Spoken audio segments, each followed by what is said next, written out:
AM 620 WTRP LaGrange. The opening segment of Sports Call is brought to you by Lee Marketing Group. For signage, tees, web design, and more, call LMG today at 334-742-0197.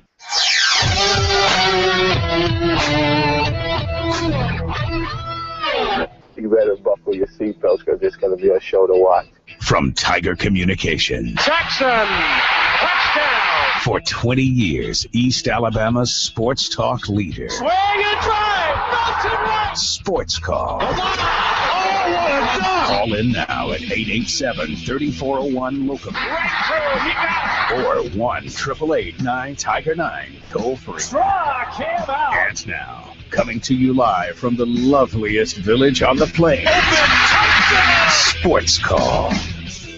Hello, everyone, and good Wednesday afternoon. Welcome in to another edition of Sports Call. Andy Graham and Randy Lee here with you until 6 o'clock, taking your phone calls at 1-888-9-TIGER-9 toll-free or locally at 334-887-3401 on our AO Tourism hotline. We appreciate all of you out there joining us this afternoon. We would love for you to be a part of the program. Just give us a call. You can interact with us on our Facebook page. Send us a tweet at SportsCallAU. But we'd love to hear from you personally. Give us a call, 1-888-9-TIGER-9 toll-free or locally at 334-887-3401. A lot to talk about this afternoon. We'll dive into a little NFL football, which we don't talk a lot about, but we like to be comprehensive in our coverage and talk a little bit about what's going on in the NFL through 3 weeks. We'll talk a little Major League Baseball. The season is coming to an end, if you can believe that. It just seemed like it started not too long ago. It's hard to believe almost 162 games have passed. The playoff picture is pretty much in view. We know who's going to make it pretty much and who's not. There's still some battles being fought. But Sports Call today is brought to you by Always Money. Always Money offers title loans, cash advance loans, Western Union services, and they buy your gold. Visit one of their many convenient locations or visit them on the web at alwaysmoney.com. Always Money.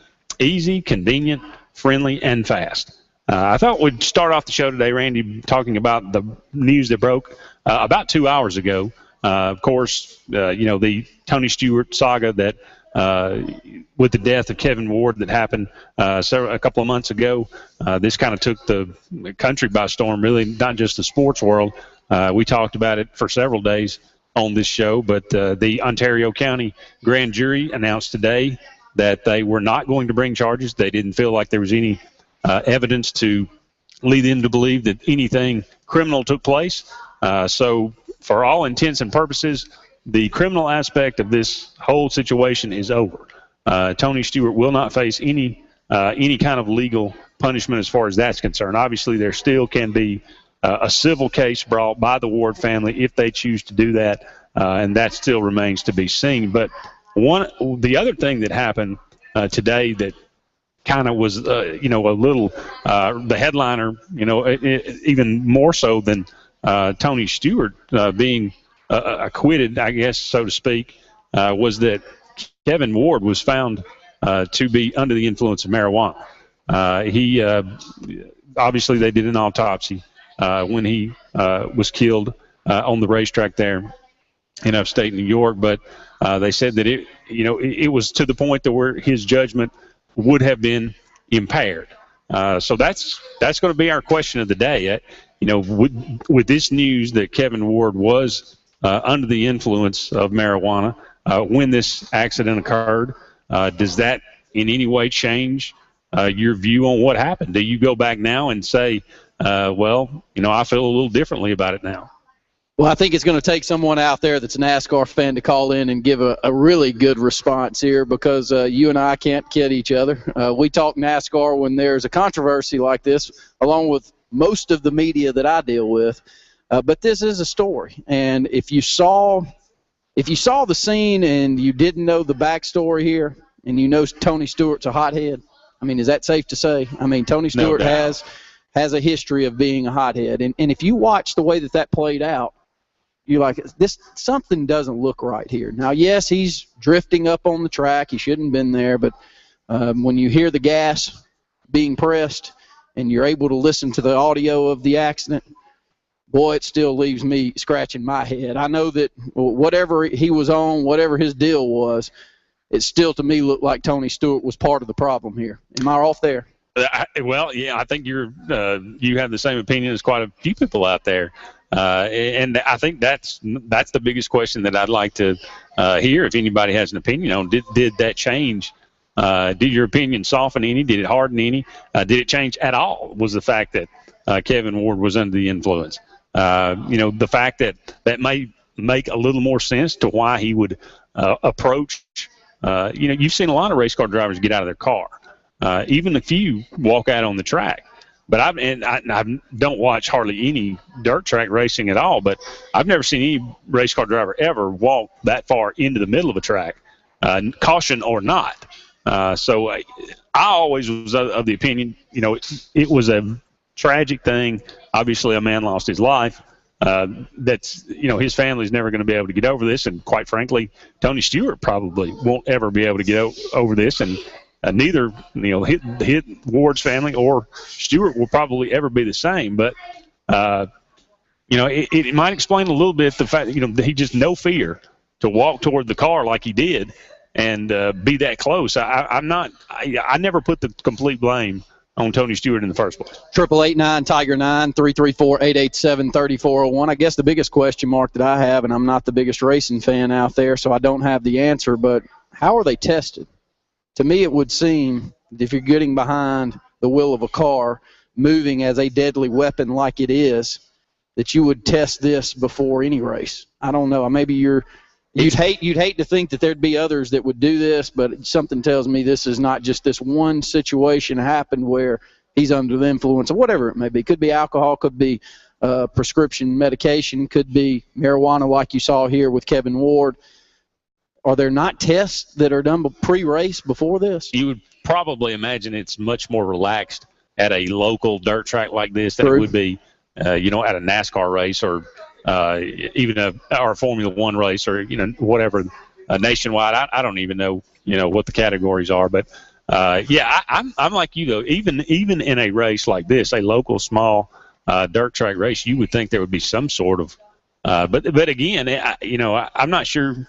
How do you test for this? This was apparently ingested or smoked that night. So it wasn't like it was carryover from another day. So I don't know. It's an interesting question. 888-9-TIGER-9. I saw last night Auburn Tigers, Facebook, Twitter, wherever you're looking. 25 years ago, as of yesterday, was the pass to beat Florida in the 1989 game. Andy, I know it's one of your more fond moments being at a football game. We've had that as a question of the day. Which game or which moments do you remember most fondly? Normally, what we've seen as fans, it's during your peak time between about 12 to 18 years old where we found that people really were in the midst of their true Auburn spirit. Doesn't mean that last year doesn't jump up on the scale a lot, but for you, it was that 89 game 25 years ago. Just some memories that you got from that ball game. Yeah, 13 years old. Went with my Uncle Larry. He took me to several ball games that year. First time that I'd been to one or two Auburn games before, but they'd always been terrible games. That season, Auburn was a good team. That was a great atmosphere, and I think back on it now, and you realize how different college football is. That game was a dogfight, defensive struggle. The Auburn offense couldn't do anything for, an entire game. And then all of a sudden, you get one drive together. Reggie Slack starts getting hot, and you find yourself out of timeouts. The clock's running. I mean, 4th and 10. 4th and 10. And it's just like, Slack just as cool as he can be. Drops back, and Shane Watson's wide open. It was, and I was in the opposite corner of that end zone that he scored in. And again, I say, at the time, of course, your memories are maybe a little fonder than reality, but I still say that was probably the loudest eruption that I've ever heard at Jordan Hare. Yeah, if you watch the replay, and they had a nice moment there, they're replaying some of that if you're able to go to Auburn Tigers and follow it. But unreal to watch the fan base. Now, I know last year we lost our minds. All of us ended out on the field, and who wouldn't after the 109-yard missed kick down the left sideline. I'm still thinking about it now, but it looked like the fan base was equally as excited that night, and I think it was because of sheer shock. I mean, you had seen quite a bit of points put on the board and some offense, at least last year in the Auburn and Alabama game. That day, nobody did anything, and Auburn, all of a sudden, a breakdown in the secondary on somehow a 4th and 10. It's kind of funny, if you watch Florida play last weekend, they didn't know where Amari Cooper was most of the time. Amari Cooper's outstanding, but look, some of those pass plays, the only guy on the field you can't lose is Amari Cooper, and they did, 2 or 3 times last weekend? At least. Same thing that we saw. But we'd love to hear from you, 888-9-TIGER-9. If you remember that play, if you remember being at the game or watching the game, call in, let us know your thoughts. Yeah, a tremendous game. Again, you just go and you look at how different college football is now, just how different the game is played now, and it really kind of wakes up your eyes. On another aspect, 20 years ago today, another great play in college football history happened. This is the day, 1994, September 24th, 1994. Colorado goes to Michigan, plays in the Big House. It's a back-and-forth game. Michigan takes a 26-21 lead into the fourth quarter. Colorado scores twice in the fourth quarter to cut it to 21-26. And then desperation with 6 seconds to play, Cordell Stewart drops back and launches a bomb that's tipped and then caught by Michael Westbrook. I remember watching that, and the thing that always struck me at the time, that was my first year of college, but I remember thinking, I've never seen a human being throw a ball that far in my life. I mean, it was legitimately 73 yards in the air, and it was incredible because Stewart was not a big guy. And yeah, it was incredible. There's 2 unbelievable plays we've talked about there. If you got some in mind, or if you've got thoughts around those 2, love to hear from you. Let's go to the phone lines. John in Millbrook, you're on Sports Call. Good afternoon, gentlemen. Good afternoon to you. Yeah, listen, a couple things that I wanted to bring up, and they're just things that I remember. I won't say they're the biggest things I've ever said, but they are etched in my mind. And one of them was when the first time in my life I ever got to go to an Auburn game, and this goes back a ways because it was the last game that Pat Sullivan and Terry Beasley played at Jordan-Hare Stadium, which was Cliff-Hare Stadium then. And no one could have ever been any more idolized by anyone than those 2 guys were by me. And being able to see them for the first time in that stadium, which looked incredibly enormous at my age, and I think I was probably 7 or 8. I'd have to figure it up, but that was 71. That was the year that he won the Heisman. So I must have been 8 years old, and that was quite a moment. And Pat Sullivan threw a couple of touchdown passes, and we beat Mississippi State, and that was just incredible. And one more that I will never forget, and one of the most electric games I ever remember was when we played against Maryland and Boomer Esiason, and Donnie Humphrey sacked him. This goes back before you guys' time, but he nailed Boomer, and he dropped the ball, and we scooped it up and scored a touchdown, and that was just an eruption, too, of noise like I had never heard before. So both of those were 2 of the ones that, now they're not as big as the Bow Over the Top or some of the others, but I just remember those 2 very vividly in my mind. Well, John, we appreciate your phone call today, buddy, and appreciate you sharing that with us. We had Donnie Humphrey, had a good friend of his. Donnie Humphrey laid to rest a couple of weeks ago, and we had a good friend of his from his hometown up in Huntsville to call in and talk about him. So it was nice to hear you talk about Donnie Humphrey a bit. Yeah, he was quite a player. He definitely was. We appreciate your phone call this afternoon. And great memories. I think that this is normally how this program works, by the way, Andy. We're Auburn fans out there for the most part. We're listening in. So Andy has spun this question around by saying that it was the loudest that he had seen in the stadium. Look, last year we know with Iron Bowl, a lot of you could call in with that. But outside of that game with Iron Bowl last year, what's the loudest that you remember Jordan-Hare Stadium or Cliff-Hare Stadium being? Andy said the 1989 game, which, by the way, was 25 years ago yesterday. Unbelievable. And look, you go back and we talked about last year. That was an incredible, the most maybe incredible moment in college football history in the Iron Bowl. But it was unexpected. You could see it developing, and it was just kind of a slow build to pandemonium. that everybody poured out on the field. The miracle in Jordan Hare, everybody was so shocked. It was an incredible moment, but everybody was aghast. Nobody made any noise. It was like, and so that's why you could see the play developing in '89. Everybody saw it. You could, and everybody just waited until Washington caught the ball because you knew he wasn't going to drop it.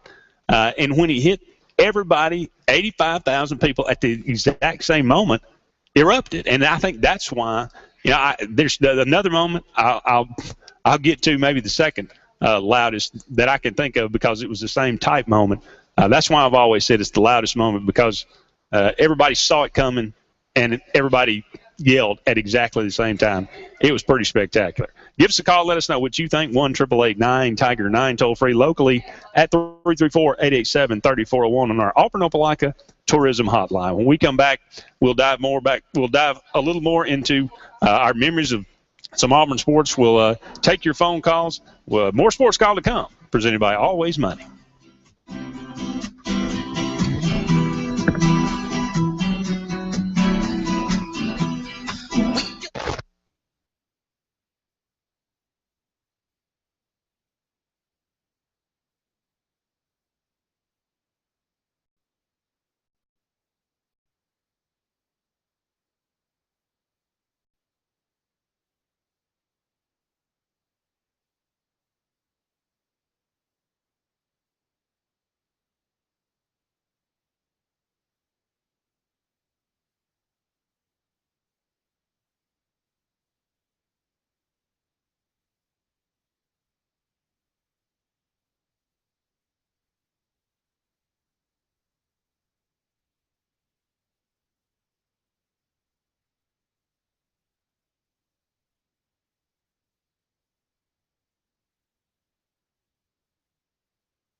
He's 7 days a week and 365 days a year.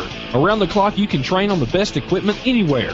14,000 square feet of state-of-the-art cardio and strength equipment. You name it, they got it at Tiger Iron Gym. These perks and more can be yours for just $19 a month. When other gyms shut down for the night, they're going strong at Tiger Iron Gym on South College.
And more on a land trip or cruise. Contact Ruta Lisa Anderson at Cruise Planners today. Why do the planning when it can be done for you? Visit exclusivecruiseplanners.com or call 844-722-6342.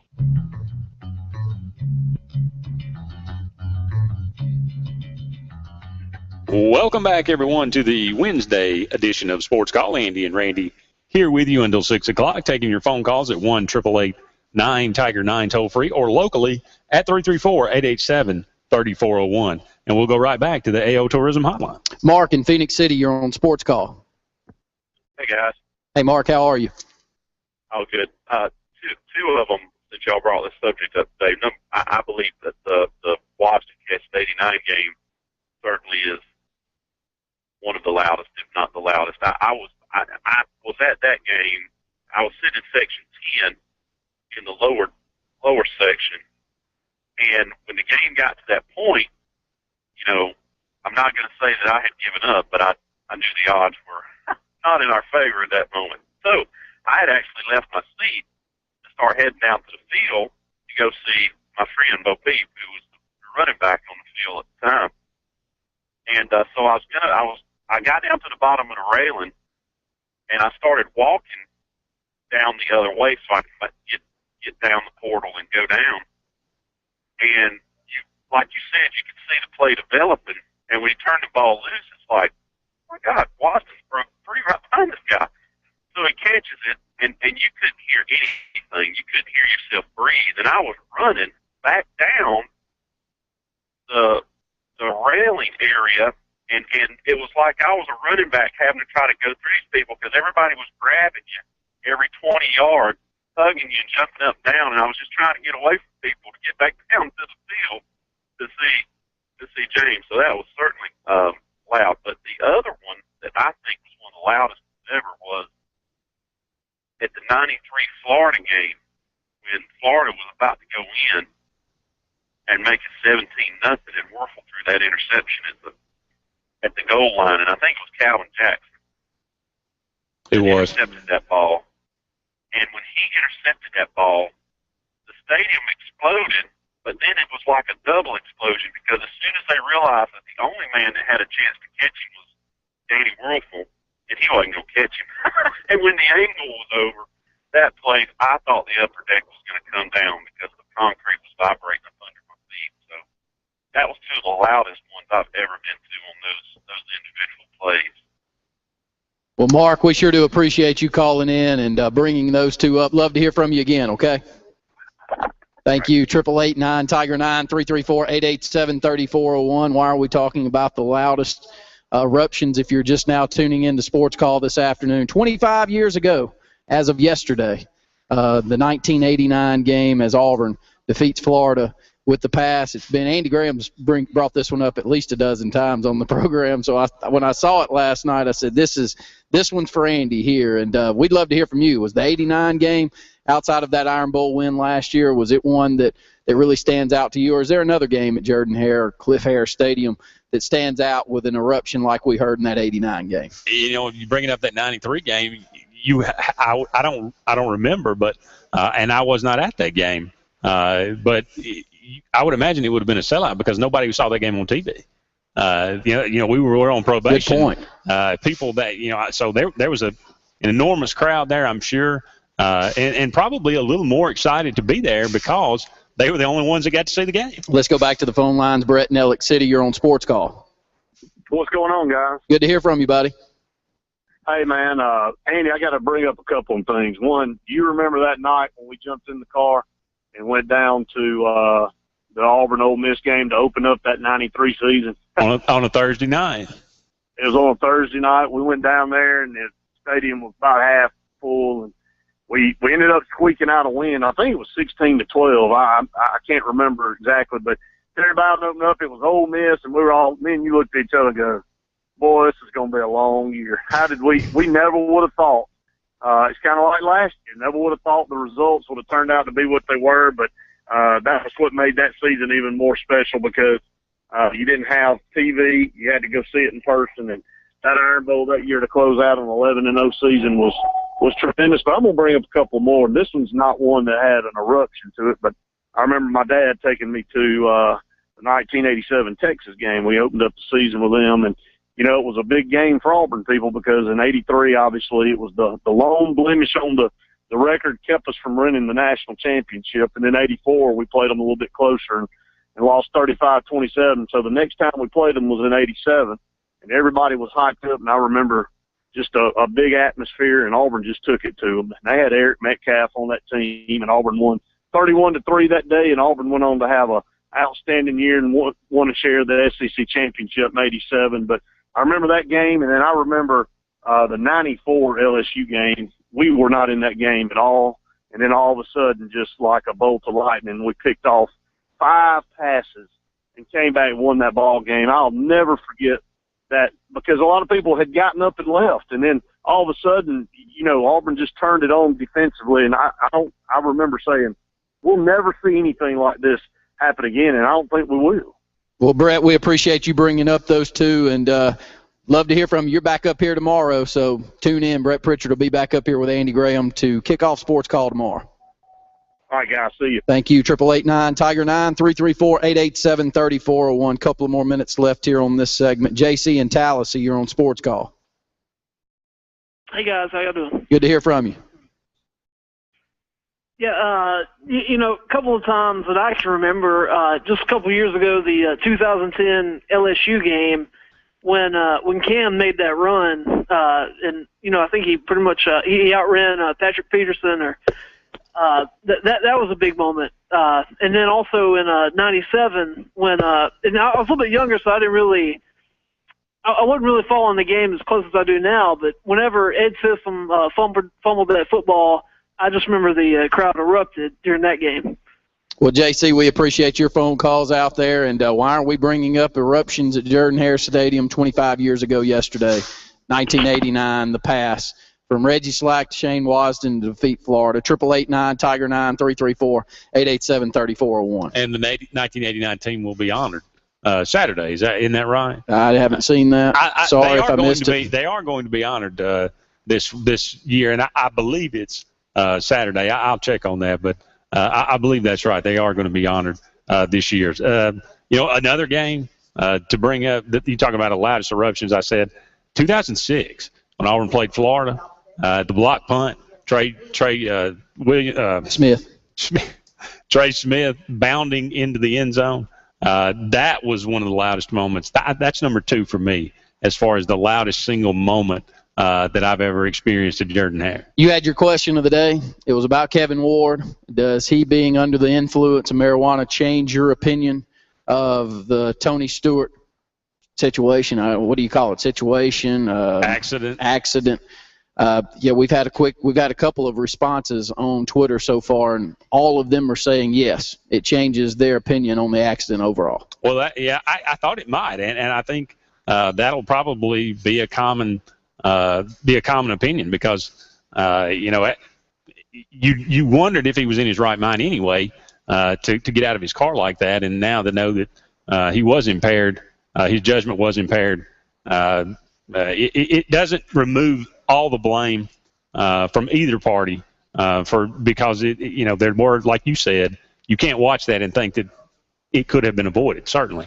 But I think it does change certainly my view a little bit more in favor of maybe Tony Stewart was not at fault. The grand jury certainly felt that way as well. We're going to go ahead and take our mid-hour break, but when we come back, we'll continue to take your phone calls at 1-888-9-TIGER-9 toll-free, locally at 334-887-3401. We'll take your predictions, too. It's homecoming week at Auburn as they take on Louisiana Tech Saturday at 3 p.m. More Sports Call on the way, presented by Auburn Urgent Care.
951. Open Monday through Friday, 9 a.m. to 5 p.m. The Southern Tales collection isn't just an expression of class, it's an Auburn way of life. Whether it's a long day on the lake with your closest friends or cheering for the best team in the SEC, we aim to provide comfortable, quality clothing fit for any occasion. God, family, and football are the three things we hold closest, and we hope to share these things through our product line with the people we love the most, our Auburn family. SouthernTalesCollection.com. Southern Tales, not just an expression of class, an Auburn way of life. Tatum Lawn Care wants to help you add value and beauty to your home or business, and they want to save you money in the process. Tatum Lawn Care offers affordable lawn care and landscaping services to residents in the Lake Martin and surrounding areas. Services include tree maintenance, planting, pruning, edging, blowing, mulching, leaf removal, spring and fall cleanups, and more. For an estimate, call Tatum Lawn Care at 256-329-6102. That's 256-329-6102. This segment of Sports Call is brought to you by Dr. Pepper. Here's to a one-of-a-kind Dr. Pepper. Dr. Pepper is a proud sponsor of the College Football Playoff. Dr. Pepper, always one of a kind.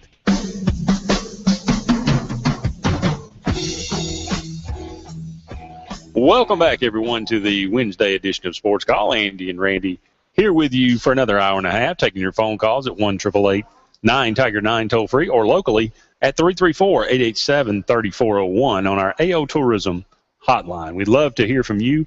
We'd love for you to be a part of the program this afternoon. Our two questions of the day out there, one of a somewhat serious nature. The grand jury in Ontario County comes down and will not charge Tony Stewart in the with any kind of negligence in the death of Kevin Ward.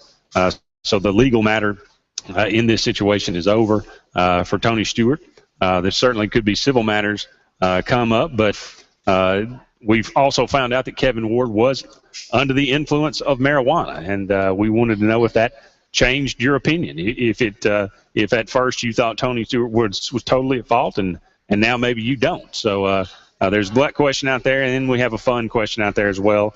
Your loudest moment that you ever experienced at Jordan-Hare. Certainly the 1989 Auburn-Florida game was mine. It's the 25th anniversary of that game yesterday. Why we bring that up. Another, Brady Hoke and Will Muschamp, we talked about this yesterday. Two guys that are squarely on the hot seat. I don't think anybody disputes that at all. Probably either Brady Hoke or Will Muschamp. You look at the guys. Brady Hoke's been at Michigan. He got there in 2011. Will Muschamp got to Florida in 2011. You look at their tenures, and they're not a lot different, But who do you think, Randy, has the better chance to survive this season? Well, first let's run down their records from the start. Brady Hoke got off to a tremendous start, 11-2, 6-2 in the conference year one. A Michigan team after Rich Rod that just needed something positive to lay their hat on, and Brady Hoke looked to be that. Looked like he's doing a great job recruiting. Goes out, gets a commit from the top running back in the country, Derek Green. Do they want to play a physical brand of football? And then in the last couple of years, it's gone haywire. And this year, the issue, they're 8-5 in 2012, 7-6 last year in 2013, 2-2 this year. But the problem is the two losses they've had have been massacres. And Notre Dame was the worst of the two. And I don't think that Michigan is going to allow it very much longer. Now, if he has one or two more big-time losses, I don't know if he makes it. He may make it through the season. I hate to see coaches get laid off or they're fired, 8, 9, 10 games into the season. We've seen it a few times at Auburn. But he could be that guy to me. So when you ask me this question, Will Muschamp, he had one great season in 2012. They go 11-2, 7-1 in the conference, get mutilated by Louisville in the Sugar Bowl. Last year was as bad as we've seen a Florida team in my lifetime, at least that I can remember. They were 4-8, 3-5 in the conference. So to me, I think Will Muschamp at least does have a little more support of the program than Brady Hoke. How about you, Andy? I kind of lean toward maybe Brady Hoke in this situation. I'll tell you why. I look at that Notre Dame loss as 31-0, but again, I've said this a couple of times. You look at the total yards; they're even in that game. Michigan turned the ball over 4 times. They get beat 26-10 by Utah at home. They turn the ball over 4 times. The yardage is not a lot different. Michigan is making a ton of mistakes. Now, that doesn't speak well of the coaching staff, but I think you look at the Big Ten and you see how mediocre it is. There's some wins on this Michigan schedule coming up that they at least have a possibility if they were to rally the troops. I think maybe, I don't know what is behind Devin Gardner, but if it's worse, he's got no chance. If it's, possibly he's a freshman and he could play a little better, Michigan might have an opportunity to at least get him one more year. I look at Florida's schedule. I don't see that many more wins.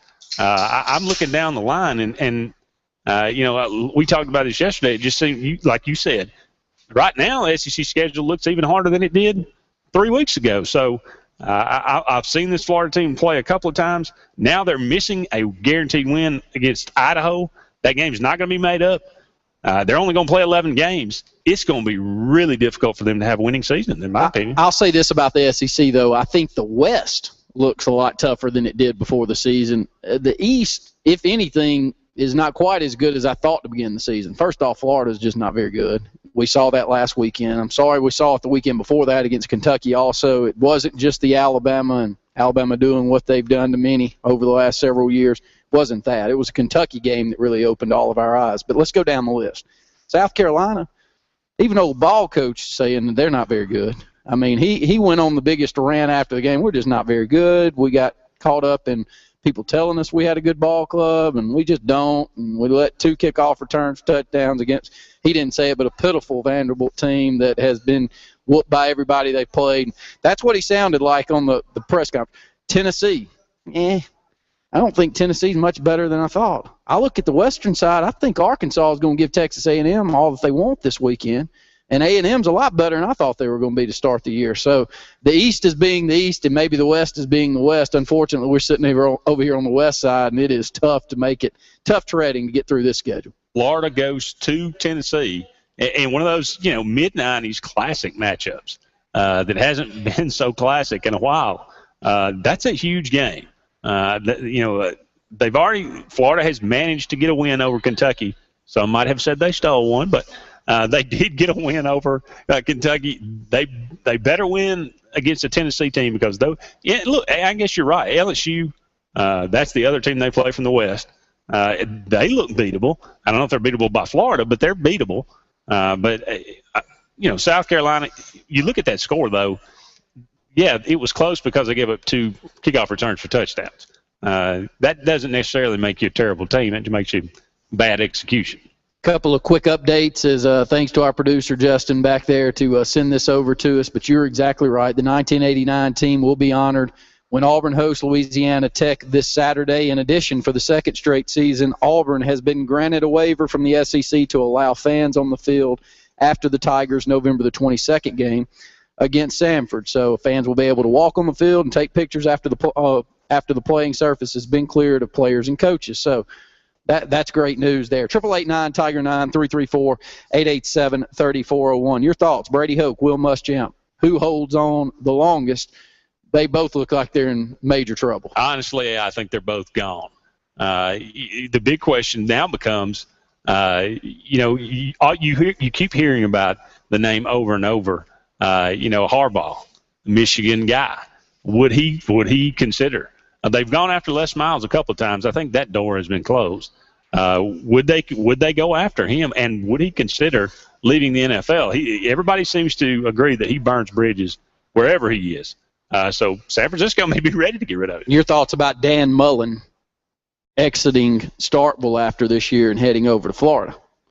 I had this conversation today at work, and the more I thought about it, I said, first off, if you were a Florida fan, who would you rather them go after? Who's reasonable? We've been down this road a few times at Auburn in the last several years, and who is reasonable? Who would hear you out? John Gruden always gets thrown out there, but is that reasonable? So, yes, they'd love to have him, but if not, Florida can do a whole lot worse than Dan Mullen to me. And can Mississippi State hold on to Dan Mullen if they get 10 wins this year? Maybe that's the better question. That's probably a better question. To me, I think the Florida fan base as a whole would be wholly disappointed with Dan Mullen. You think so? I really do. I think that he's done fairly well at Mississippi State. He's having a good year this year so far. He beat a decent team on the road for the first time since he's been at Mississippi State. But he's at Mississippi State. I understand that. Jackie Sherrill was at Mississippi State, and he went to the SEC title game. Now he's cheating his eyes out. I was about to, and he cheated. And he cheated a whole bunch. Well, they tried to cheat to get Cam there, but I just believe maybe I'm wrong. Maybe they go back and give him a lot of credit for the offense that won 2 national championships at Florida. Maybe they feel that fondly about him. I'm not sure. Maybe I have it all wrong, but to me, it would just seem like that Florida fan base would expect more. 888-9 Tiger 9 334-887-3401. Chip Kelly's proven that you can go from this run and gun offense and move on to the NFL and play fairly well. The NFC East, they're off to a 3-0 mark. Lead that. Dallas at 2-1. The Giants look terrible. Washington didn't look anemic offensively, but their defense was terrible this past Sunday. But that brings me up my next question. Kevin Sumlin, would he or some others, Gus Malzahn, Lord knows we don't want to hear that, but what would sway you? It's something swayed Chip Kelly, but do you think Kevin Sumlin would be a guy that would move on to the NFL quickly if he had the right offer? Because Houston's about to come open, by the way. I think that anybody with the right offer would go to the NFL. What does it need to be, though? I mean, he's a $5+ million guy in college, isn't he? That's true. But I don't think it'll be long before, if you see a $5 million guy in college, they'll start paying $10 million in the NFL. They've got that kind of money, and they'll pay it if somebody will sign that contract. I think it has to be a desire, though, to go. I think Chip Kelly is one of those guys that had something to prove, and he's been like that. He was at a small school. He said, I'm gonna prove that I can do it at Division I level. This offense works no matter where you are. I want to prove that I can do this in the NFL, and I'm not sure I believe that he could.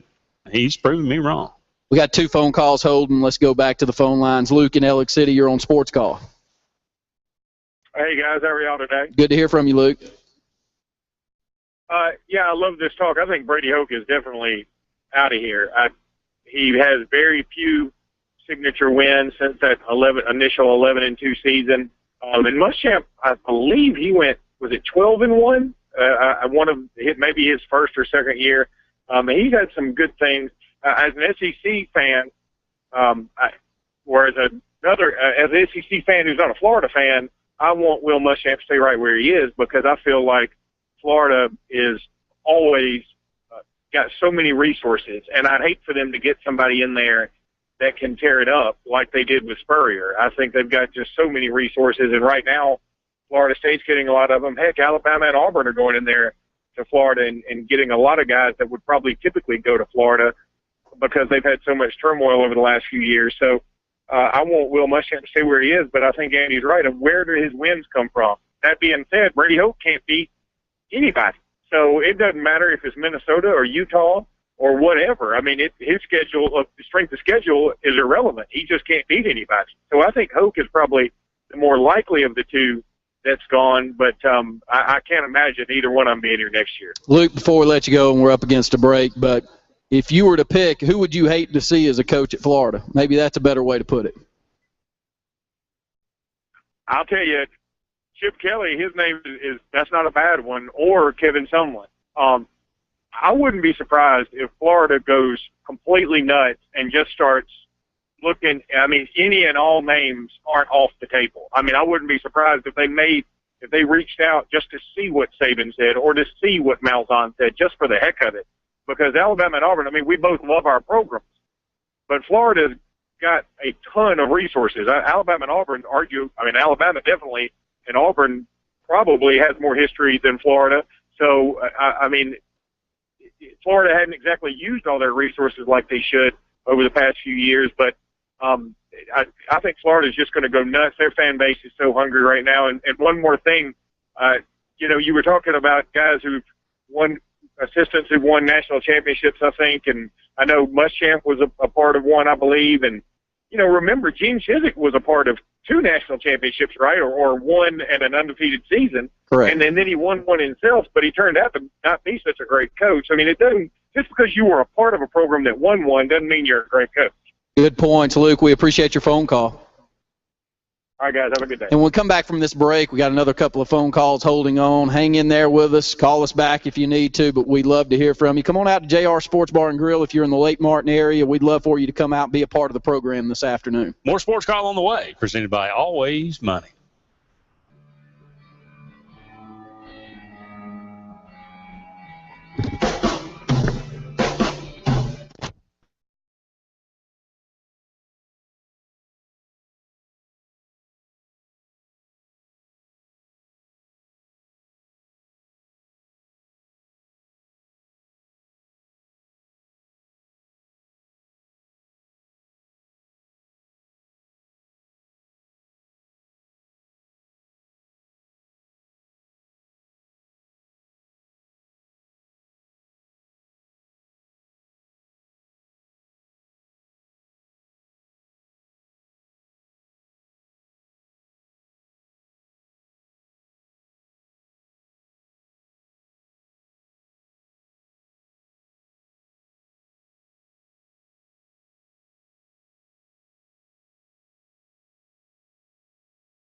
Resource Natural Spring Water. Resource is 100% natural spring water with naturally occurring electrolytes that support a lifestyle of well-being. When you need to refresh, revitalize, and replenish, it's always Resource Natural Spring Water.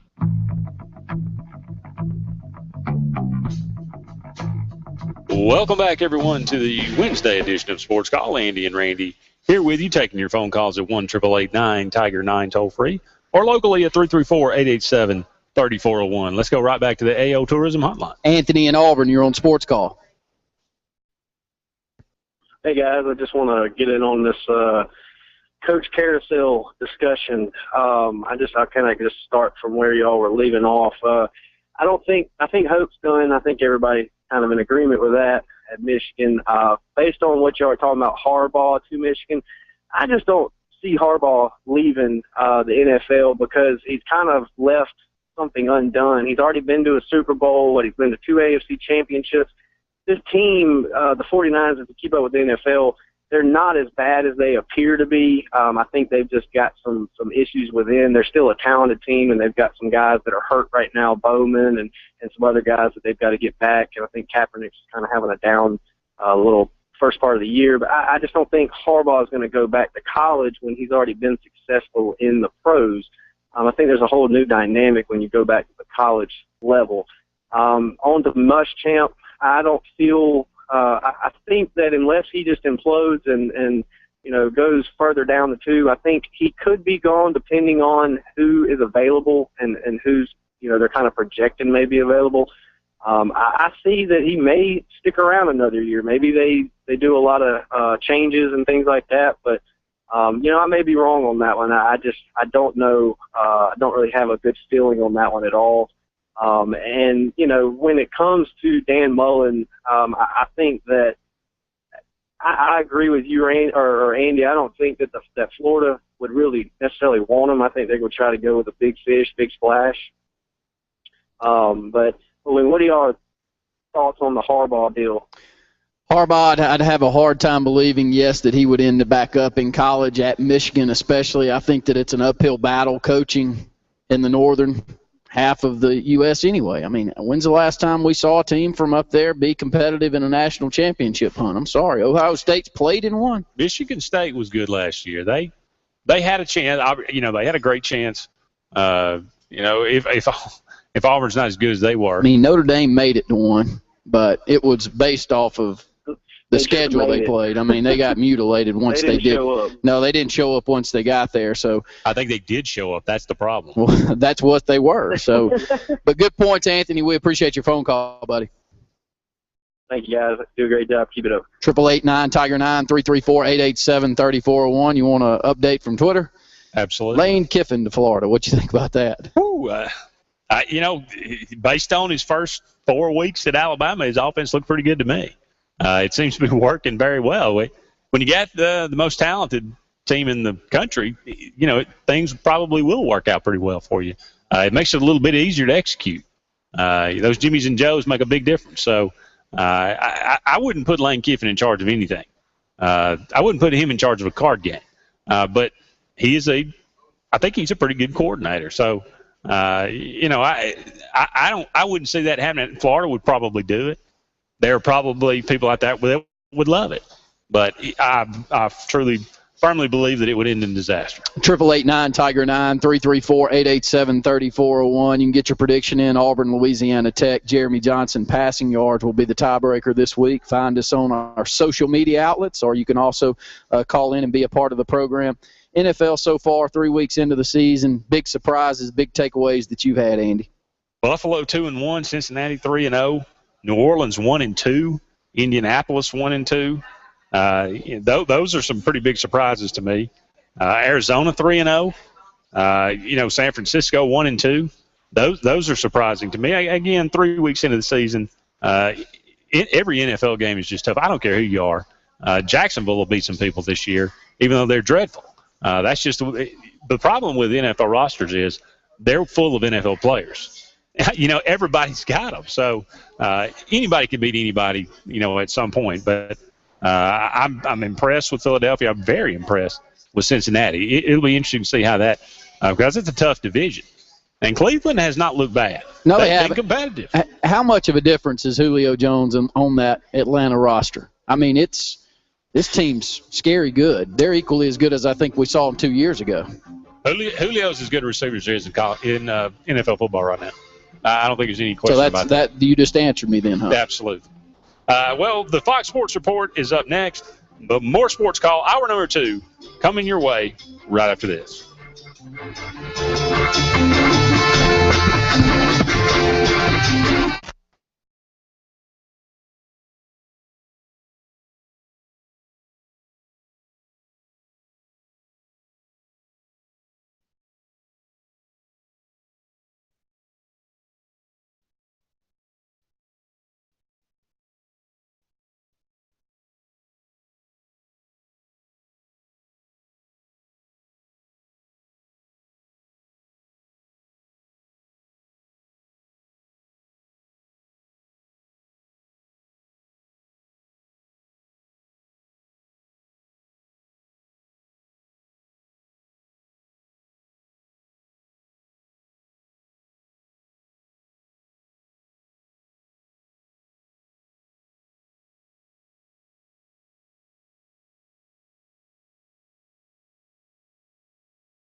Reinhardt Prattville, located on Cobb's Ford Road, 334-290-1992. Visit us online at ReinhardtPrattville.com.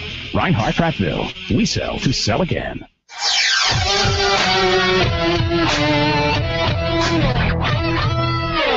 You better buckle your seatbelts because it's going to be a show to watch. From Tiger Communications. Jackson, touchdown. For 20 years, East Alabama's sports talk leader. Swing and drive, Belton right. Sportscall. Oh, what a dunk. Call in now at 887-3401-LOCUM. Right through, he got it. Or 1-888-9-TIGER-9, toll free. Struck him out. And now, coming to you live from the loveliest village on the plains, Sports Call. Hello, everyone, and welcome back to the Wednesday edition of Sports Call. Andy Graham here with you, alongside Randy Lee, bringing you the latest edition of Sports Call. We'll be with you for another hour, taking your phone calls at 1-888-9-TIGER-9 toll-free, or locally at 334-887-3401 on our Auburn Opelika Tourism Hotline. Sports Call today is brought to you by Auburn Urgent Care. Auburn Urgent Care offers convenient solutions for your healthcare and occupational medicine needs, including workman's compensation injury care and certified DOT medical examinations. With locations on South College and in Tigertown, visit them online at auburnurgentcare.com. We had a veritable cornucopia of topics in the first hour, Randy. Talked a lot about the NFL, talked a lot about the coaching situations at Michigan and Florida. Brady Hoke and Will Muschamp, who do you believe will survive? Who has the best chance to survive this season? We had two questions of the day. Obviously, the news came out about 2 o'clock that Tony Stewart will not be charged in the events that took place when Kevin Ward lost his life on the dirt track. It also came out that Kevin Ward was under the influence of marijuana. Does that change your opinion when you initially had of how that situation all came down? We also talked a lot about the biggest moments maybe in Jordan-Hare Stadium, the loudest events that took place there in our lifetimes when we were attending games there. That revolved around the 1989 Auburn-Florida game. The 1989 team will be honored at the homecoming game, Auburn versus Louisiana Tech, this Saturday at 3 o'clock. We'll go right back to the Auburn Opelika Tourism Hotline. Ed in Auburn, you're on Sports Call. Hey, guys. Good to hear from you, Ed. It's good to talk to y'all. It's a beautiful day. I was going to throw out two topics. One, I know y'all have seen that Nick Saban has said that he's been wishing that a offensive coordinator would open things up ever since he's been at Bama, and I mean, I certainly don't buy that. I don't think there's a coach that's ever coached under Nick Saban that didn't do exactly what Nick Saban told him to do.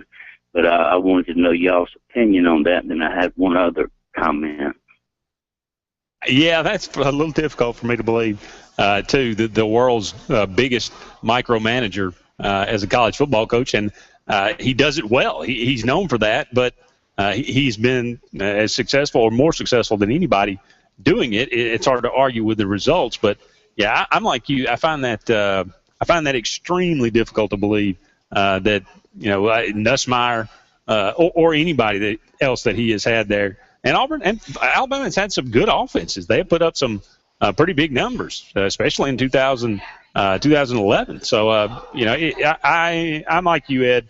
I don't buy it. Yeah, and I mean even when they had Julio Jones, I don't think they adequately used, his talents. But the other thing that I was just going to ask you about, and I know this is all kind of speculation, but I would assume that a lot of players, and rightfully so, a lot of seniors that, instead of trying to, a lot of people will get to play this weekend because of what they've contributed to the team, and I think that's great and good.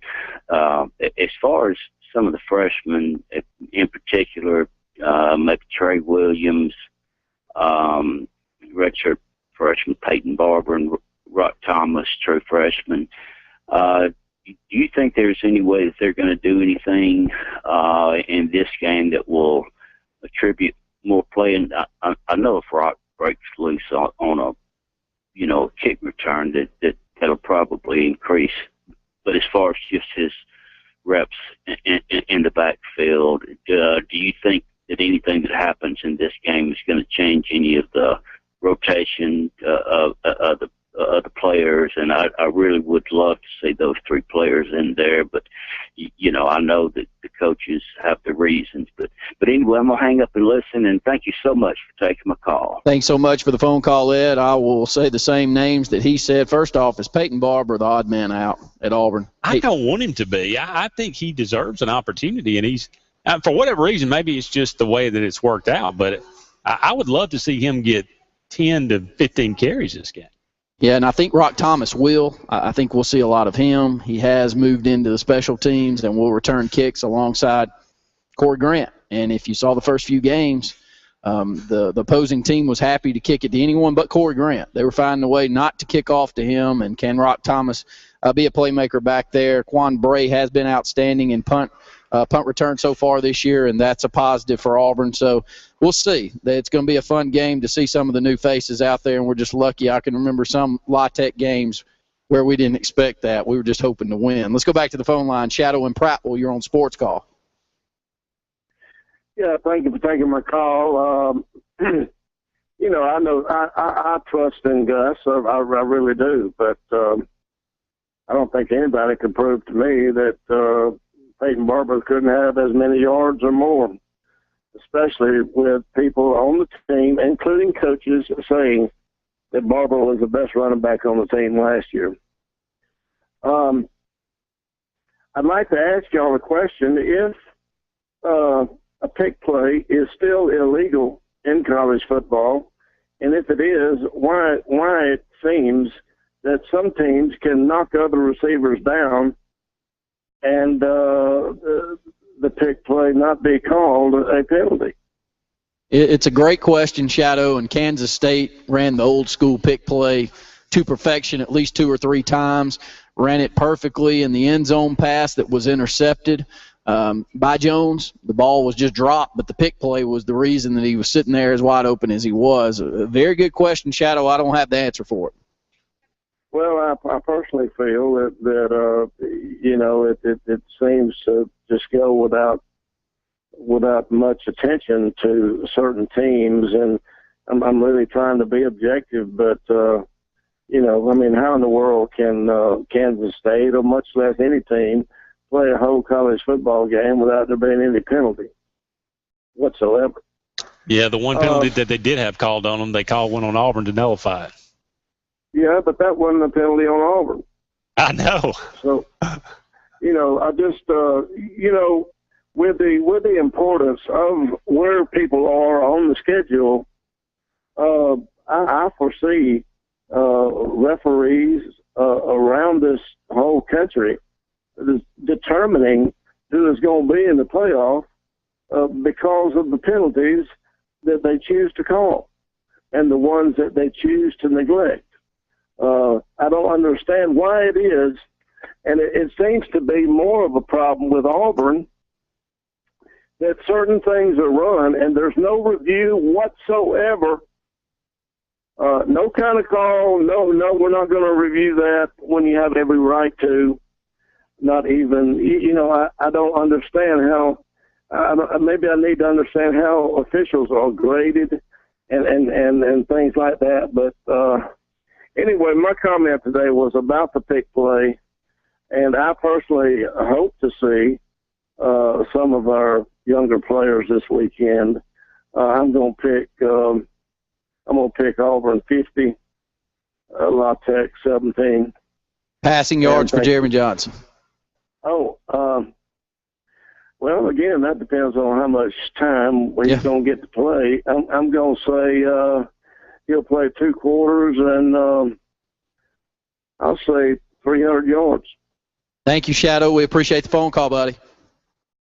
We appreciate it, and he brings up good points. I don't know how the rules are seen there, but yeah, it's supposed to be a penalty, and those were as clear a pick plays as you could have, Andy. Offensive pass interference is the least called penalty in all of sports, probably. I mean, it's all football. I'm not sure I know why. I mean, I guess just because there's kind of an unwritten rule. It has to be blatantly obvious. Those were pretty obvious, but I'm like you. It is very inconsistent. I'm not sure why. It's inconsistent for everybody. Auburn may need to put some of those in the playbook. I've been thinking a lot about this, and I know we're about a minute away from a break here, but on Friday nights when we're out calling football games and trying to put myself in the shoes of the coaches that are out there, and it would be hard for me if I was an offensive line coach and an offensive coordinator not to figure out a way that my kids, if they aren't holding every play, they're skirting right on that thin line to what holding is. Because how many holding penalties? Some groups that you'll get out there, they may not call 2 or 3 all night.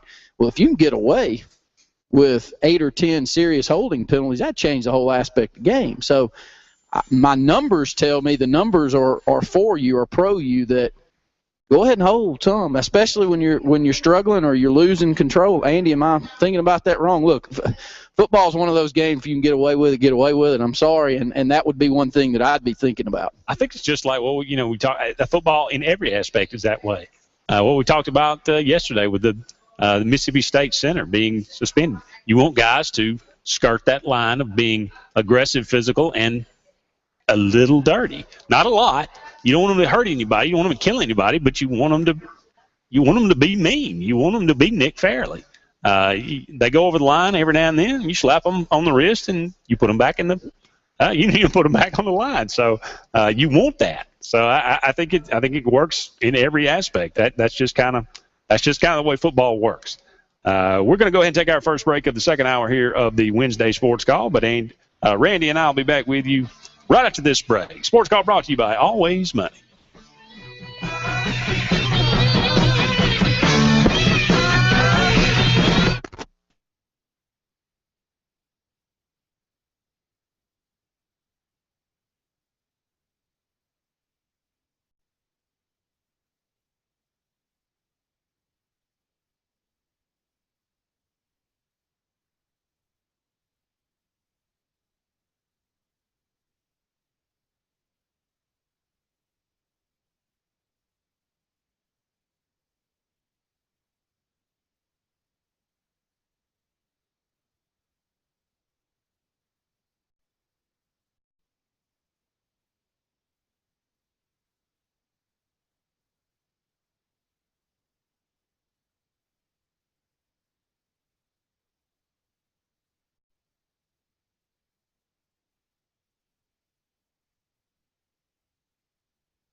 Welcome back, everyone, to the Wednesday edition of Sports Call. Andy and Randy here with you for another 40 minutes, taking your phone calls at 1-888-9-TIGER-9 toll-free or locally at 334-887-3401 on our AO Tourism hotline. It comes in, coached by Skip Holtz, this Saturday to Jordan-Hare Stadium to play the Auburn Tigers at 3 o'clock. That game will be on the SEC Network. The 1989 Auburn Tigers will be honored. 25 years since that season took place. That great game that we mentioned earlier and talked a lot about in the first hour, that Auburn-Florida game. One of the most fantastic finishes of an Auburn game. Reggie Slack drops back on 4th and 10, hits Shane Wasden in the corner of the end zone. Loudest explosion of noise I personally have ever heard in Jordan-Hare Stadium. What's your biggest moment? What's your loudest moment in Jordan-Hare Stadium history? We also talked a lot about Kevin Ward. It came out today that he was under the influence of marijuana. Tony Stewart was charges will not be brought against him, so that the criminal part of this accident, tragedy, however we want to phrase it, is over. He may still face some civil litigation. We'll have to wait and see how that all plays out. Does Kevin Ward being under the influence affect the way you feel about what happened now? Does it change your view of what happened? Those are our questions of the day. Talked a lot about NFL football in the first hour, and something happened. I don't know if did you catch the Denver-Seattle game? I did, yes. That was a great game. Certainly better than the Super Bowl. But you watch that game, and Denver does nothing. Much like the Auburn-Florida game, Denver does nothing for most of the game, and Peyton Manning comes in, leads a beautiful drive right down the field, about 80 yards, punches it in the end zone, goes for 2, gets it. Just really great drama. Ties that game, sends it into overtime, and then never sees the ball again. Seattle gets it, drives right down the field, punches it in the end zone, and wins the game. Now, the NFL has changed the overtime rules to some degree to say that if you score a touchdown, it's still over, single possession game. But if you only kick a field goal, then the other team gets another possession. A lot of people talked about this and said, wouldn't it have been so much better? Wouldn't it have been such better drama if Peyton Manning would have got a chance? And do you like the college system better or the pro system better when it comes to overtime? I love the college system. I think that both offenses deserve a chance. It shouldn't be a coin toss. Some of these games you get into, neither team's going to stop the other. We see that all the time. Well, if that's the case, then make it become a turnover that wins them the football game, just not sheer luck of the draw on who ends up with the football. That's my opinion. Now, it's much better than it was when all you had to do was move 30, 35, 40 yards down the field and knock a 40, 45-yard field goal through and it was over. That seemed very silly to me. But let's go back to the phone lines quickly. Mike in Montgomery, you're on Sports Call. Hey, guys. How y'all this afternoon? Good to hear from you, Mike. Hey, loudest game, I remember 1993. Remember, we couldn't be on TV or go to a bowl that year, but Florida, when Calvin Jackson intercepted that one and ran it about 95 yards, that's the loudest I ever heard in that place. Mike, we've heard that one once already, so that tells you how loud that place was, and that's an outstanding memory for all of us Auburn fans because, Mike, I don't know about you, but there was no part of me that thought we were going to beat Florida that day. Oh, no way. But I tell you what, after that, I didn't think we were going to get beat. Very good point there, Mike, and we appreciate your phone call today.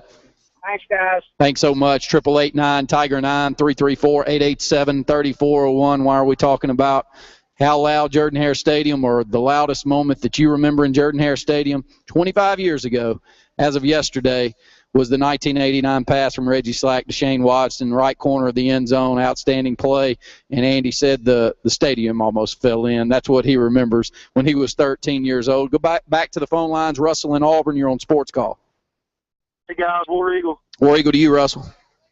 Hey, I don't really feel bad for Peyton Manning in that situation because he's the one that called the coin toss and lost it. So I get you guys' point about which one's better. I like college better myself, too, because you both get an opportunity.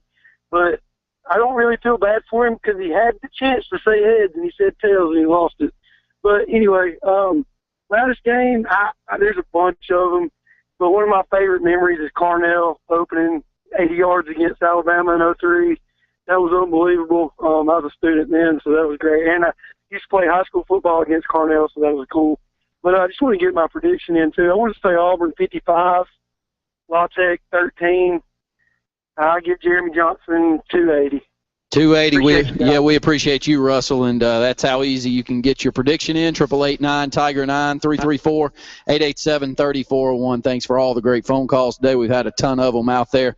That's a game we haven't heard. I thought about it when we were talking the opening segment, but we had one phone call after another, and that game in 2003 to open it up with Carnell Williams going down that right sideline for 80 yards and a touchdown, and all the turmoil, if you remember, with the jet gate up to Louisville and potential Tuberville exiting stage left that year. That was what made that game what it was, I believe. Oh, yeah. And this is a little tidbit for myself about that game.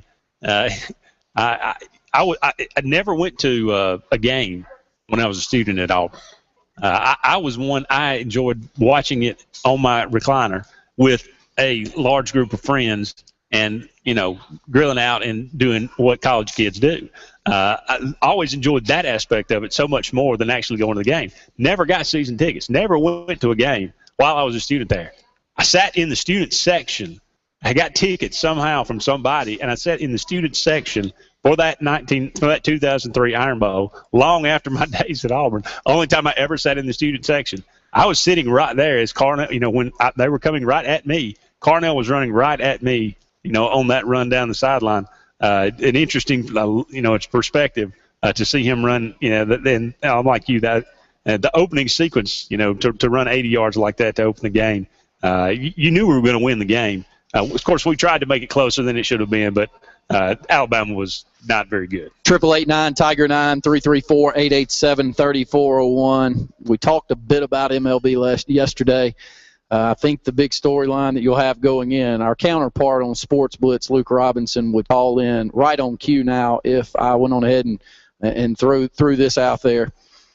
These teams that are going to make the Major League Baseball playoffs are not who Major League Baseball wants in it. You like that? Luke hates it. He'd love to see the Yankees and the Dodgers play in the World Series every year with the two biggest markets.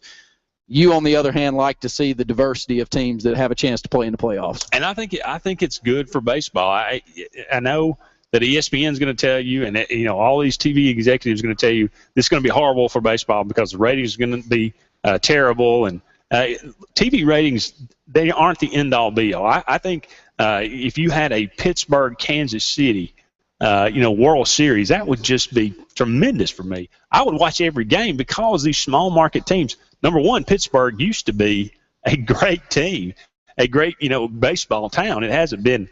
I mean, they've just been dreadful ever since the Braves just ripped their heart out, and they have just now finally gotten it back. And ironically, they clinch in Atlanta. Two teams actually clinched in Turner Field this year, and neither one of them was wearing the home team, the home colors. But, and then Kansas City, they haven't been good since the 80s.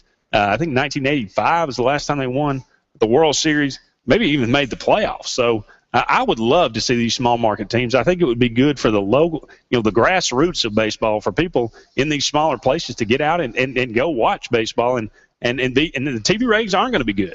But I just think it would be good for baseball. As we head to break, Derek Jeter, final game. I think that the Yankees are out as of today. Am I correct? And Derek Jeter's final home game tomorrow night, Andy. Yeah, and then possibility of rain. If God's a Yankee fan for sure, that won't rain. I'm sure that that game will be played. There's been discussion. There's no question he's a first ballot Hall of Famer. And he's been good for baseball. This is coming from a guy who absolutely hates the Yankees. He will go out in style, and oddly enough, they will go on the road to finish the season, and he'll finish his career in Fenway Park in front of Red Sox fans. But, Derek Jeter deserves to go out, as the class act that he has always been. And certainly he is one. When you're in the top 10 in hits in baseball history in all time, you've got a legacy, that's for sure. We'll be back. More Sports Call to come right after this.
Dr. Pepper. Here's to a one-of-a-kind Dr. Pepper.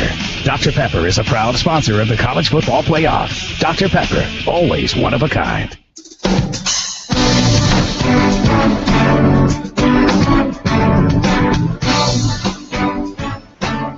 Welcome back, everyone, to the Wednesday edition of Sports Call. Andy Graham and Randy Lee here with you for another 30 minutes, taking your phone calls at 1-888-9-TIGER-9 toll-free or locally at 334-887-3401 on our AO Tourism hotline. We'd love to hear from you, to hear what's on your mind. Still time to get that prediction in. Auburn versus Louisiana Tech this Saturday at Jordan-Hare Stadium at 3 o'clock. Our tiebreaker is passing yards for Jeremy Johnson. We hope, as we mentioned earlier, we hope to see actually a lot of Jeremy Johnson Saturday, as well as Peyton Barber and Nick Ruffin and a lot of the other freshmen that are Trey Williams, so many others that have contributed this year, but we'd like to see them get more and more playing time, get more and more involved with the team. Yeah, I think a lot of the offensive line enthusiasts out there, is that a word?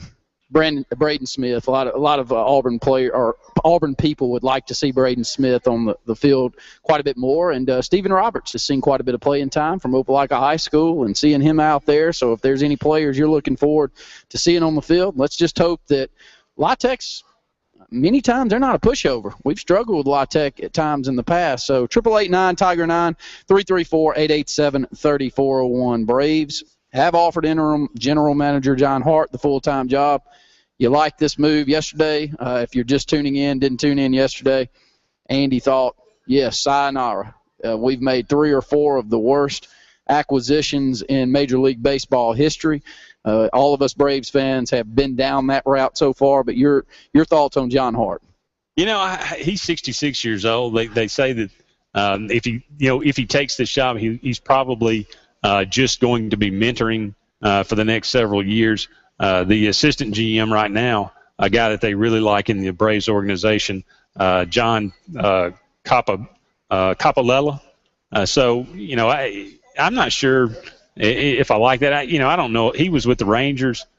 Rangers, they were good, a couple of times, made it to a couple of World Series, but, been with the Indians. He's a baseball guy. He's a very smart guy. He's a lifer. Yeah, he's a lifer. He's a baseball guy.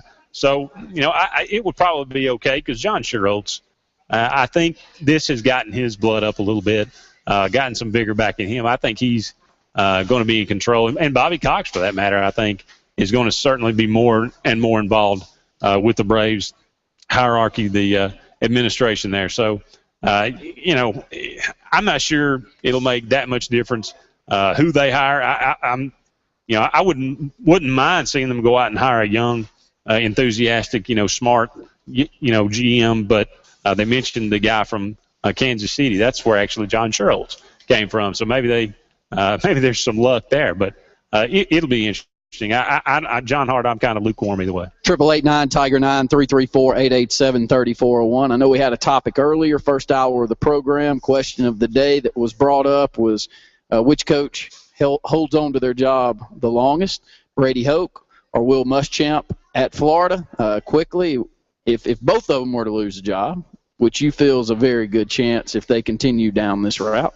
A good friend of our program and one that usually tweets at us consistently out there said Miles to Michigan if LSU falls and Mullen to the Gators.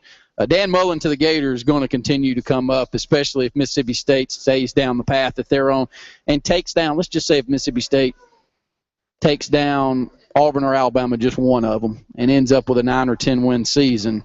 I'm of the opinion Florida can do much worse than going for Dan Mullen. You're of the opinion Dan Mullen is not going to be the home run hit that Florida's looking for if they do fire Will Muschamp. Yeah, we were talking about this in one of the breaks, and I kind of jokingly said if Mullen goes to Florida, Bill Clark goes to Mississippi State. I'll be quite honest with you. I don't want to see Bill Clark at Mississippi State. I think he'd do too good of a job. I don't see Mullen going.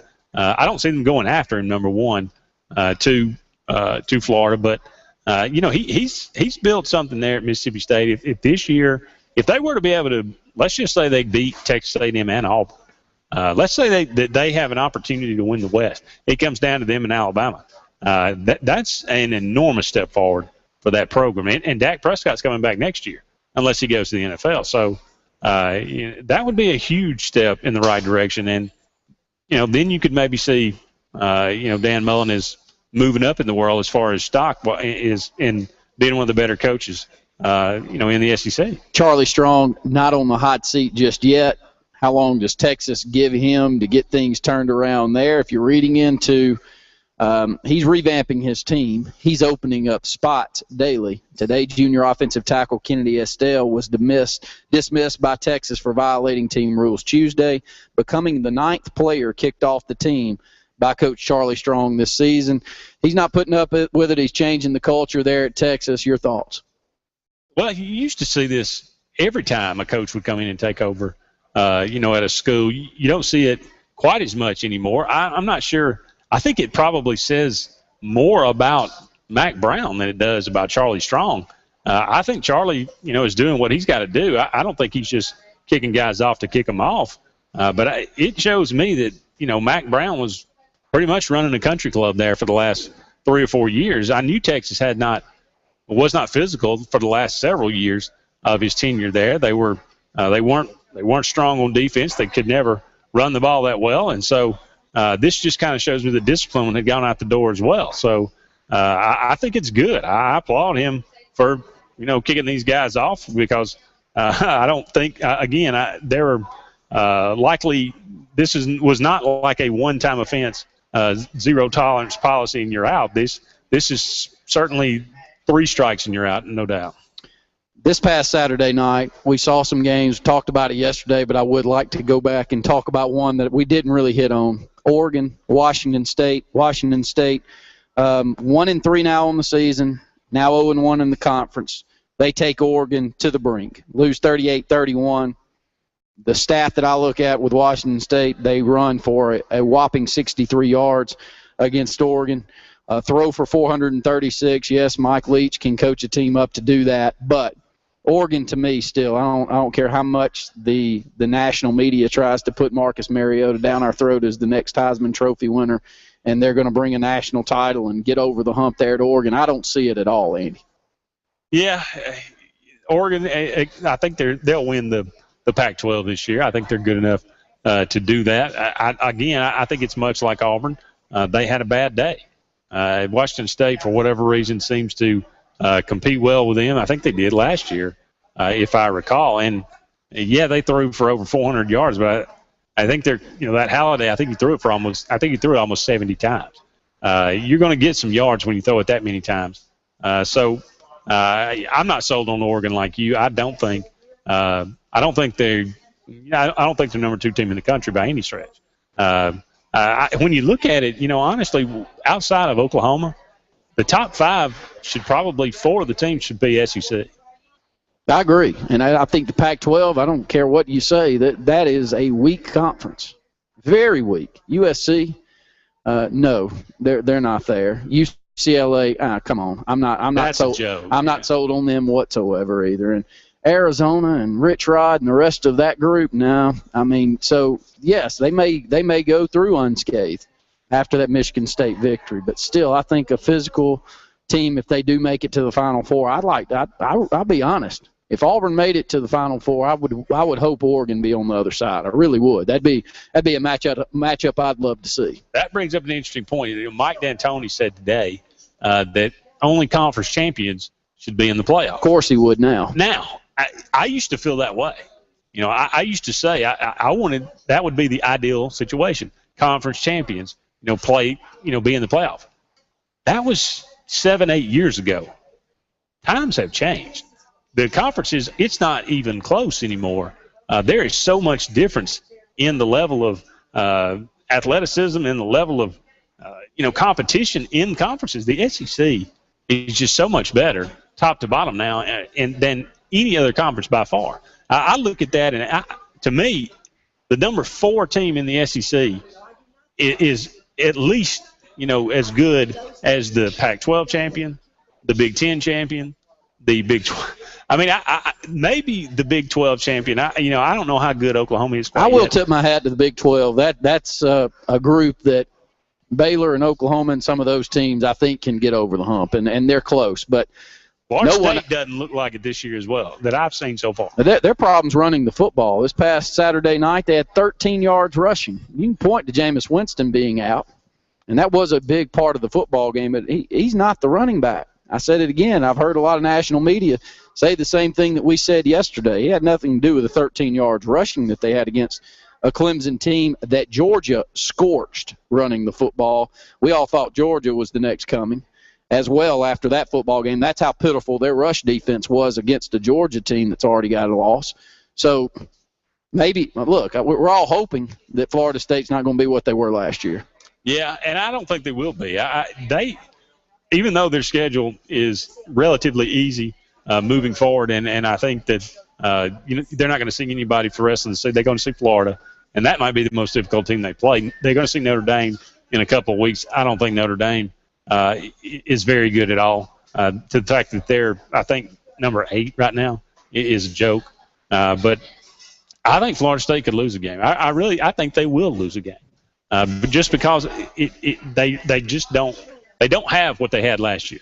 I don't know. They got a lot of the same players, but they just don't have what they had last year. 888-9-TIGER-9 334-887-3401. Love to see you come out if you're in and around the Lake Martin area. We're at JR Sports Bar and Grill as we are each and every day as we're up here with Sports Call. Love to hear from you. Let's go back to the phone line. Terry in Deatsville, you're on Sports Call. Yeah, guys, I want to respond to the Major League playoffs. Back in the day, it kind of interested me when I was younger. I'm 48.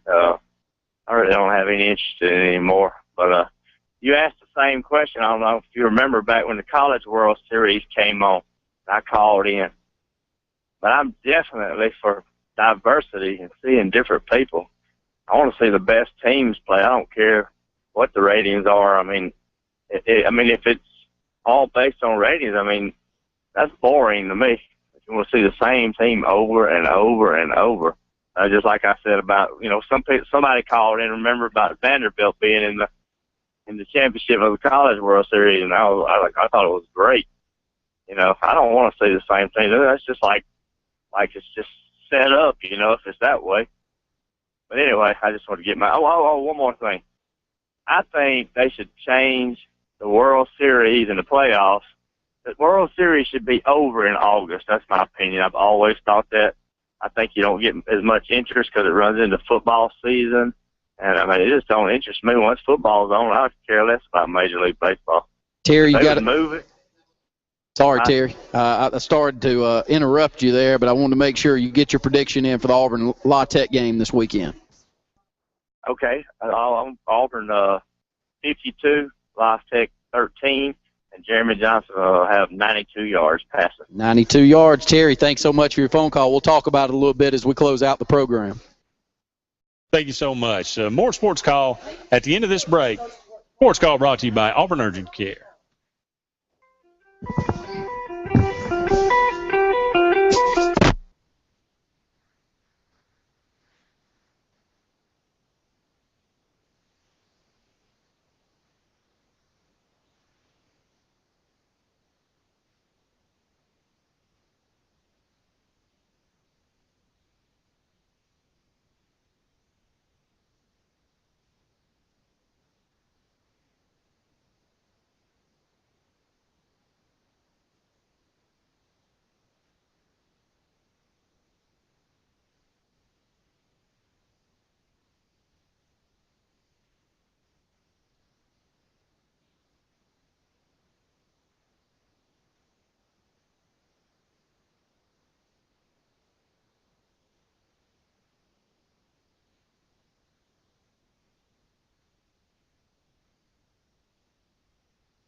Spring water.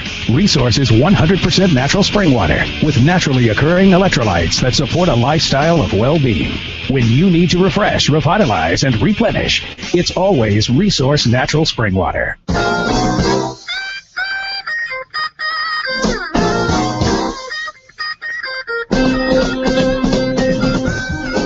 Welcome back, everyone, to the Sports Call on this Wednesday afternoon. Andy and Randy with you for one final segment, taking your phone calls at 1-888-9-TIGER-9 toll-free or locally at 334-887-3401 on our Auburn Opelika Tourism Hotline. Still time to get one final prediction in.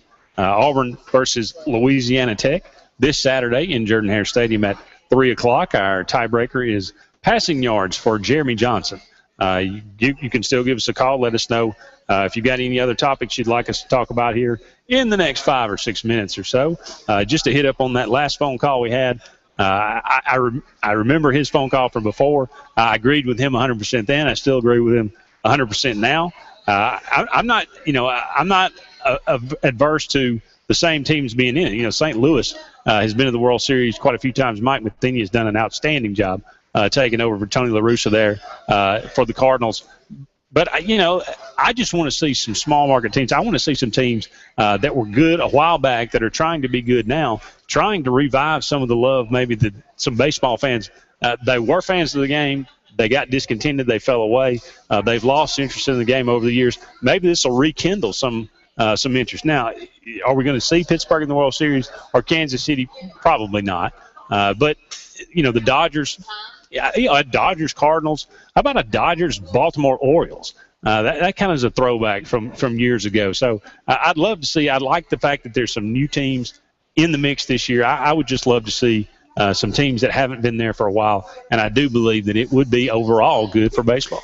If you like that, and if Terry likes that, college football may not be what you want to watch in the next 10 to 15 years, Andy, because how many teams would you put in the mix each year for potential national championship in college football? And by the way, that number continues to dwindle year after year because the rich get richer in college football, and luckily for us here in the state of Alabama, Auburn and Alabama are two of the rich ones, and we're getting our share of the talent. We played for national titles. But, Andy, the diversity is really dwindling here in college football, in my opinion. And only going to get worse. I agree. I mean, we've ignored it since it happened, but it came down. The players are going to be able to capitalize on their likenesses. There are going to be some full cost of attendance kind of payments, for athletes. That's going to create an even larger gap, like you said. Like you said, the group is getting smaller and smaller. And if the SEC continues to recruit and get better and better, it's going to be a conference among themselves. You've got one little team here or there in these other conferences. It's only a matter of time before they kind of redistribute the SEC, and we have that 4 mega conferences, and then maybe it makes sense to have those 4 in a playoff. Great phone calls today. We appreciate all of you out there. Got a couple more minutes left here on the program. And Sportscall AU is where you can find us on Twitter, and we get a lot of interaction there. And, Andy, we have a prediction every week, and we appreciate the interaction that we get on social media as well as the phone calls because those happen all day. So, again, find us. If you've got information you'd like to push our way, please do. We'll use it on the program. If you've got recommendations, you've got guests you'd like us to reach out and have on the program, whether it be ex-players, whether it be others. Tomorrow we'll have Brian Matthews on. Yesterday Jason Caldwell was on the program, did an outstanding job of updating us with Auburn. So, again, we'd love to hear from you, the listeners out there. That reminds me, I'm sure that everybody is aware of it, but Jordan Diamond out for this season again with having to go through surgery. Backup offensive lineman, was a 5-star prospect. It seems like every class, maybe every other class Auburn has a 4 or 5-star guy that's got all world potential, and he just has the worst luck in the world. Jermaine Whitehead, any updates there? I saw a tweet that led me to believe that he is moving toward being back in good standing, but nothing confirmed on that. We'll have to wait and see, but hopefully that's the case. We'll be back with you tomorrow. Sports Call will be on the air here in 93.9 from 4 to 6. We appreciate all of you joining us this afternoon. We appreciate all the phone calls we've had. For Randy Lee, I am Andy Graham saying so long for now. We will talk again soon.